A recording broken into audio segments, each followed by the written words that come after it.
So if I were to ask you, now that I've just bashed all these referral programs that I hate for people to use, so if you can't, you should skip those programs. Where can you find, or how do you find a best agent besides asking for your friends and family? What Right. would be another idea that they Well, and can find? I have to think about that a bit since that's where I get all my business. Right, right. But I would tell you honestly, I believe social media. Hmm. Uh, I believe between Facebook, Nextdoor, I think there's enough places there where you can reach out and ask for people, and then as you do such a great job of, then you do your research Hmm. and you look. Most agents, if they're if they're good, they've got a website and they've got testimonials. I think currently I've got like 51 testimonials on mine. Hmm. And I just think you have to do your due diligence.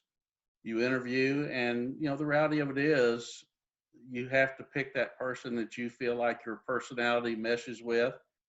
And so I think social media, I think you can get the names that way. And then, like I said, because I'm like a lead on Nextdoor. And so whenever, I mean, I really appreciate when somebody puts on about looking for, and somebody, one of my friends or neighbors says, well, I'd contact Steve Lester. Hmm.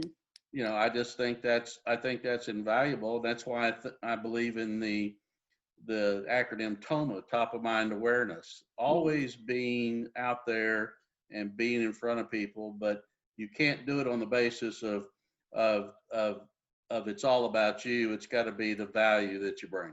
Right. Absolutely.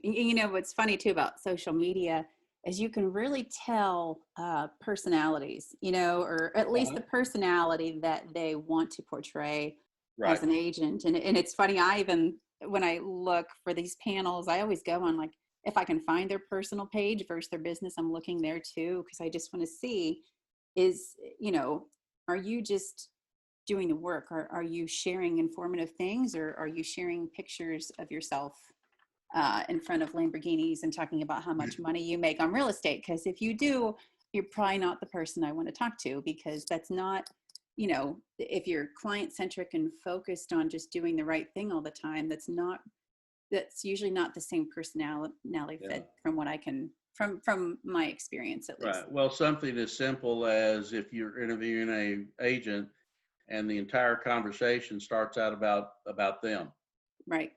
that they're too busy talking to listen and ask questions and find out what your wants and needs are.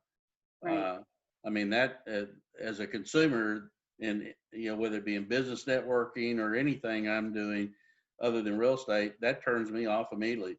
I Right. just that tells me everything I need to know. Right. Absolutely. Or, and I, in setting up this panel, I didn't want to find agents that you would contact and say, I'm thinking about selling my home in like April.